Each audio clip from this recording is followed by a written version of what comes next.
Guys, I want to thank you for joining us for another episode of Corey's Car Review.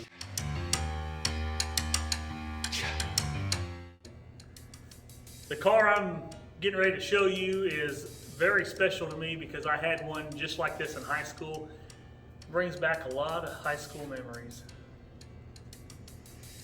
Anyway, let's get started. This is a 96 Z28SS SLP Camaro. The one I had in high school was identical to this, only black with dark charcoal leather. Other than that, mine didn't have T-tops, but other than that, they were the same exact car. I had a ton of fun in this car.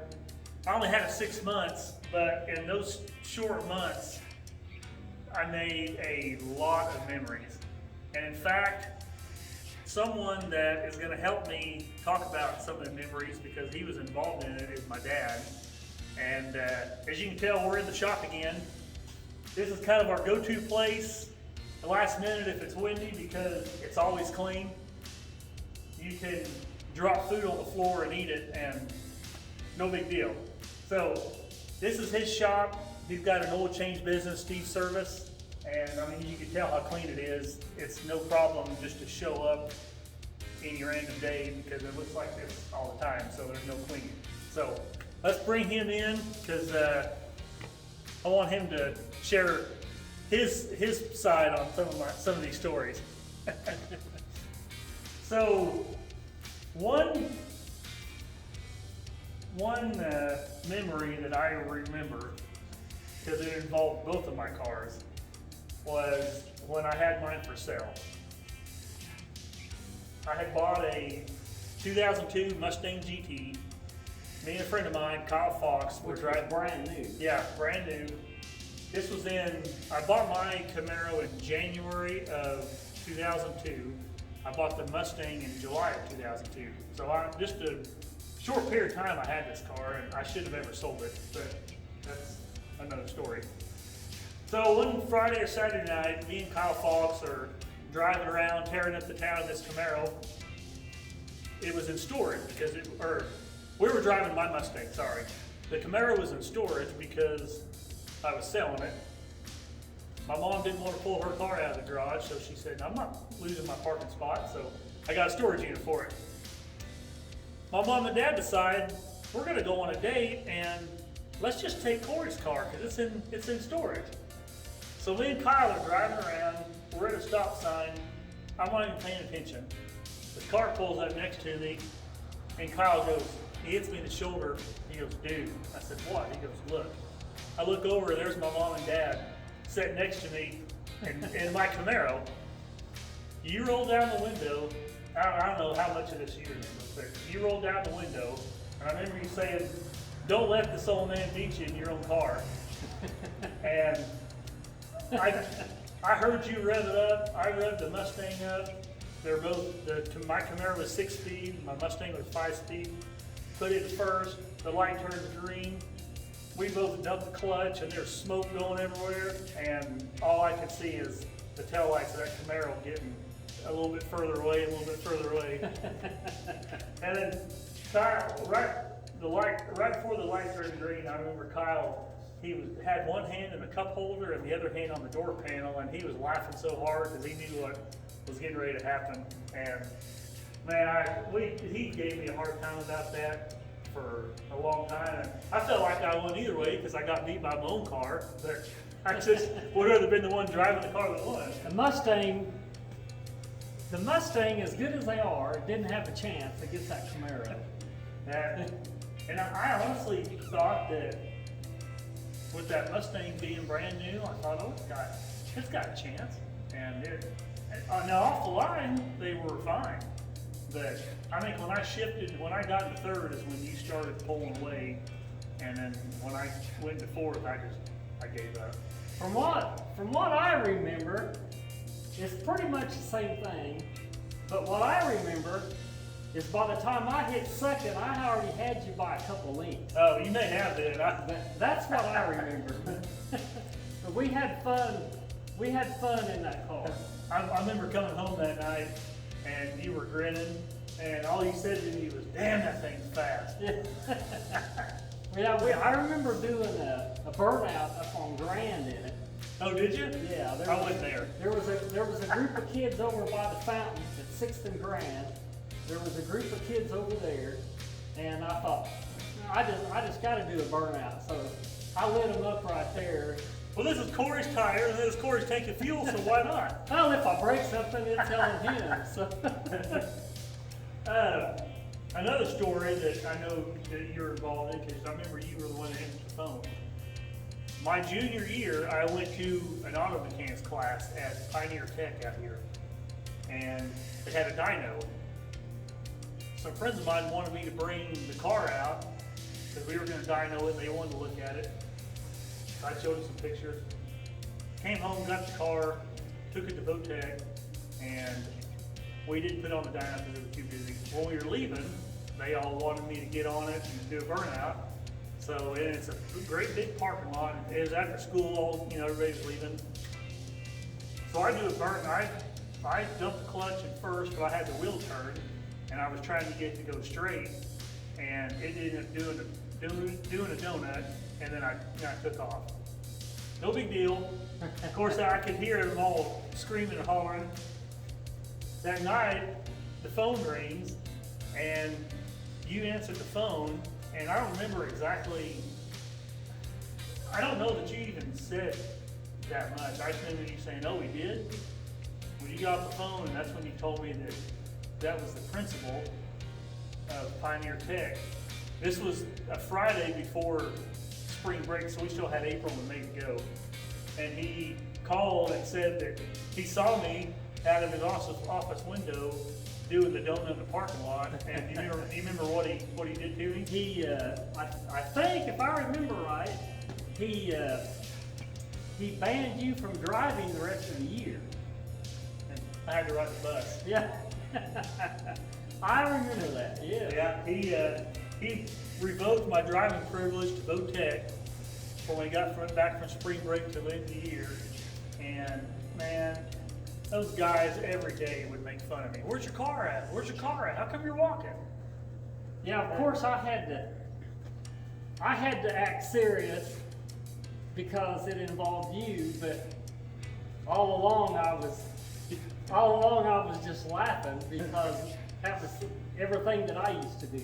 So you were probably thinking, well, did you at least get a second gear scratch or a third gear I scratch? would have done the same things. If I remember right, there was a car that you had in high school that you had some fun with. Oh, I did.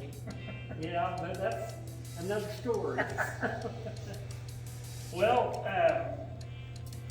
let's walk around this and we'll talk about it and share some more stories with you. So these cars started out as a factory Z28 from GM. GM would send them to SLP, which is Street Legal Performance. SLP would equip them with what you see here, and then send them back to the dealership to be dispersed to either that dealer or other dealers across the country. So they took a stock Z28 and then turned it into an SS. 96 was the only year that they labeled these as a Z28SS, and I'll show you in a second that it has the Z28SS plaque inside.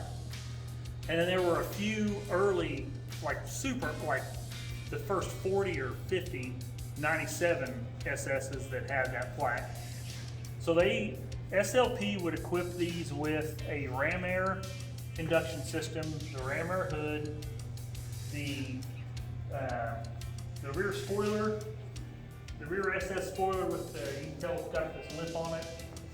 They would equip them with 17x9 SS wheels, which these have been upgraded. These are ZR1 replica wheels. You have the SLP exhaust, which the SLP exhaust and some of the other performance upgrades would up it from 285 to around 305 horsepower. And then you had, they call it a stage 1 and stage 2 Bilstein suspension. And then SLP would pull the factory GM shifter out. It was still the same transmission. Pull the shifter out and put a Hurst shifter in it. But just, man, these cars are, they're really nice. I mean, obviously it's a super cool looking car, but they're more, they're getting to be more of a, I'd say probably a collector, wouldn't you? Definitely. Definitely more of a collector car now than they were in high school, because when I was in high school I was only, what, 6 years old, Right. You know, so. Yeah, they were still fairly new then. Right. But it has the LT1, the 350 LT1, and 6-speed. And I'll pop the hood and show you the motor. So before I show you the motor, there's another story I want to tell you about. This involves my wife. I taught her to not fully how to drive, but I kind of started her in that direction. Taught her how to drive in my Camaro, and took her for her first donut in the middle of the busiest street in town, with cars coming both directions, which immediately led to her slapping my shoulder and telling me that she didn't want to ride with me if I was going to drive like that. So I tried to tone it down a little bit when she was in the car with me, but when I had my friends in the car with me or I was by myself, it definitely had some fun playing with it. So after we pop this, I want to show you a way to distinguish if this is a factory SS hood from GM and from SLP. Is it will say made in Canada right here on the driver's side. So if it's not an aftermarket hood, if it's a factory hood, it'll say made in Canada. I don't know if you can see it. But a pretty neat feature. Also, these SS Camaros came with this SLP sticker. It says, I don't know, did it zoom in? Or is it blurry? This vehicle was altered after production by SLP Engineering. The following components were replaced by SLP and the warranty by SLP. Hood air cleaner assembly, which is, they equipped them with this cold air or the ram air box, and you can see the hole up here. Wheels and tires, which factory they were 17x9 gray SS wheels. These have been upgraded to chrome ZR1 replica wheels. The exhaust system, the graphics, which is the SS on the hood or on the fender here. And then I don't remember if it says Z28SS or just SS on the back. But pretty neat that you've got that sticker, and then you can distinguish if it's a factory SS hood and not just an aftermarket hood. But 350 LT1 Ram Air. I said earlier, factory 285 horsepower with all the SLP options. They bumped it up to 305. Feels a lot more than 305, but such a fun car to drive, and it'll, I mean, only 300 horse, it'll get away from you easy. I know that from experience. I'll tell you that in a second. So I want to walk around and show you the back of this, because on this particular car, this is probably one of the coolest features. The ZR1 wheels are extremely wide, and if you've been down, you can see how wide they are.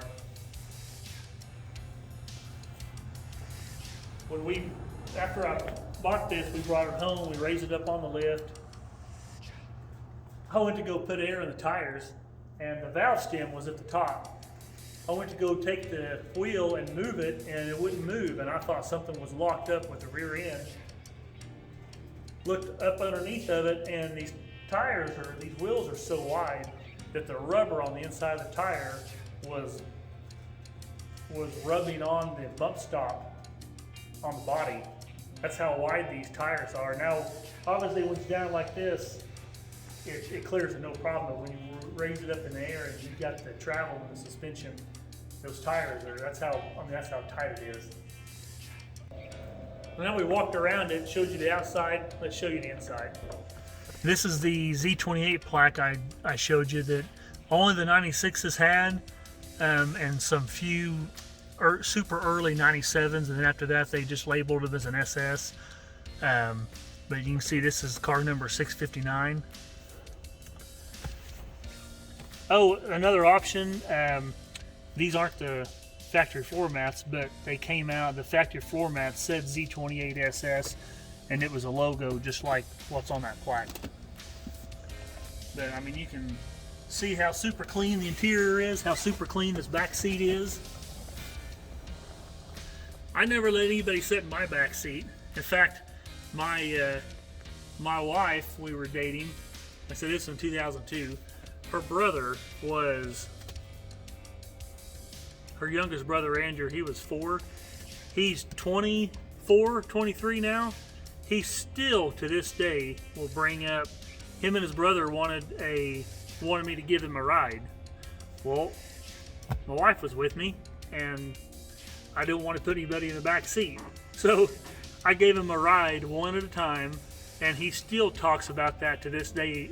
Hey, is that the car that you would let me sit in the back seat? And I just think it's funny that, you know, there's some things that kids will pick out that they remember for years and years, and apparently that was something that I traumatized him from not being able to sit in the back seat of my car. So, but I'm still like that. I still don't like if I got a car like this, people sit in the back seat, but they're not made to be sat in. They're made to look like that for 100 years.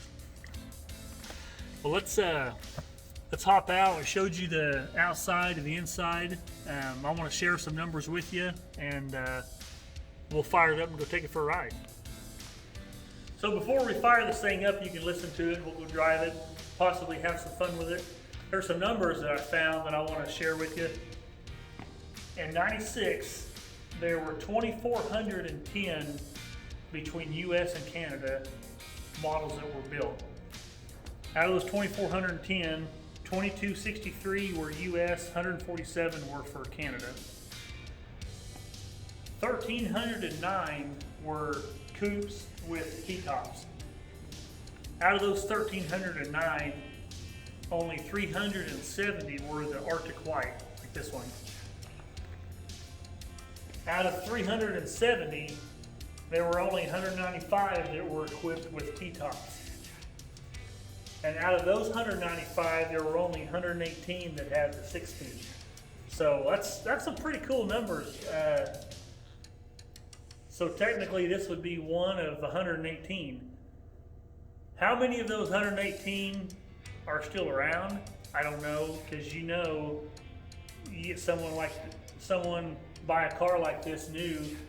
I mean, just like today, how many brand new Hellcats are sitting in junkyards because first thing they did was take them out and hot rod them, which is what they're made to do, and then they wreck them. So I would be curious to, if anybody knows, out of just the Arctic White Camaros, if they know the numbers of how many are left. I'm just more for me because I'm curious. So let's start it up. Before we take this thing out and drive it, have some fun with it, I want to tell my dad thank you for being a part of this video and sharing your stories. And I know it was fun. I know you like these just as much as I do. I love them. I love these. I have had my love of these started when this Generation 4. This is a Generation 4 Camaro. When these came out in '93, I didn't really like them until I bought one. I got a chance to buy a '93 in about 2001, I think it was. I found a one owner '93 Z28 with a 6-speed. It got to be a 6-speed because if I want to drive an automatic, I can drive my pickup. But I love the standards in an old muscle car. So anyway, I bought this 93, had it for a while. Took his friend riding and scared the living daylights out of him. That was Kyle. Kyle was involved in a lot of dumb decisions in my high Kyle school. was a fixture back in those days. And he was my best man. And he was fun to be around. He was a good kid. But I had the 93. I sold it. I found a 97 low mileage up in St. Louis, and me and a friend of mine went to St. Louis, trailered it home. We got in here at 3 o'clock of a Sunday morning. I unloaded it off a trailer, put it in my shop, and went home. And when Corey woke up the next morning, I said, "You got to go check this car out." So he goes and looks at the car, comes home and says, "I want it, I want to buy it." So he bought it from me. So I owned the car probably less than 24 hours. And then I turned around and bought, about 5 years ago, I bought a really low mileage 96 Z28 with the 6-speed. And I had it for about 6 or 7 months, sold it to one of my good friends, and he still actually has the car. So How many miles were on there? it had 11,400 when I bought it. I remember it was under 15. I couldn't remember. And when I sold it to David, it had 11,800. So I think I put 400 miles on it. And in the original tires. Yeah, it had the original tires, yeah. They were hard as a rock, because I had some fun unintentionally with that. But these cars are so much fun to drive, and the 6-speed just makes them. The standards just make the car, I think. Just a lot more fun, and Yeah. you feel like you're driving the car more than just putting the driving going. You feel like you're actually doing something rather than just driving. So, but yeah, I've enjoyed helping, and I have a deep love for these cars as well. So. Well, let's hop in and we can take it for a spin.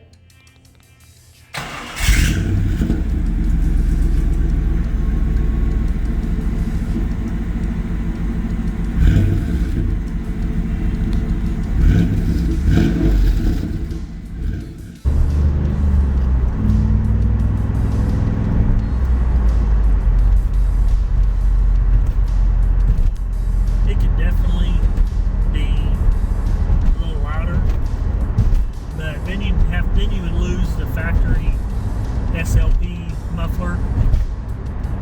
I didn't really worry about that in high school because I just wanted it loud, and so whatever it took to make it loud. Now I'm like, I hate to get rid of the factory stuff, but these things sure sound good when they're loud. So as I mentioned, the Camaro that I had in high school, I actually found that on Auto Trader in Bloomington, Illinois. Me and my dad and my uncle and my cousin, we drove up to Bloomington, Illinois on like the 4th or 5th of January. Looked at the car, loved it, started heading back, and it started snowing on us before we left Bloomington. Big snowstorm all the way from Bloomington to Springfield. Me and my cousin drove that car back in the snow, and at 16, because I turned 17 a week later, and that was definitely an experience. But we made that trip right at 24 hours, I guess. Anyway, that's where I got my black one at, was in Illinois.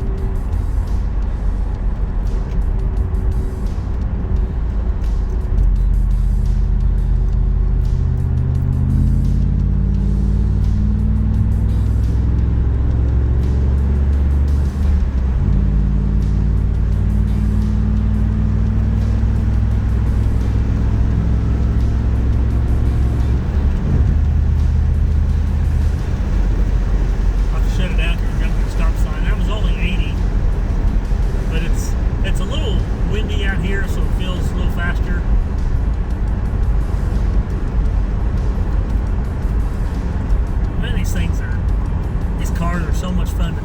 just this car, but just 5 speeds, 6 speeds, any standard car in general is just a lot of fun to drive. Another story. I remember me and my wife driving around listening to the Nellyville album, because this thing has a really good sound system in it, and with just a factory system with the bass, it sounds really good. So we would drive around listening to Nellyville playing, and that every time a Nellyville song comes on, it makes us think of driving around in my Camaro.